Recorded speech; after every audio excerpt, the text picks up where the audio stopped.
আজি আৰু এগৰাকী আমাৰ ছিংগাৰ আছে মোৰ লগত তাই মোক চিনেমাত গাইছে নতুন আৰু তাই বহুত পুৰণা আচলতে তাই অখিল চব একেলগে আছিলে এটা অনুষ্ঠান হৈছিলে যে মই জুবিন গাৰ্গ হ'ব বিচাৰোঁ কাঞ্চী ৰাজকুমাৰী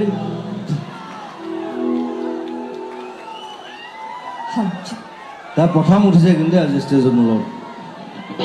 ভালকৈ গাবি নহ'লে খুব পিটিম ঘৰটো ভালকৈ গাবলৈ চেষ্টা কৰিম জবিতা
Thank you.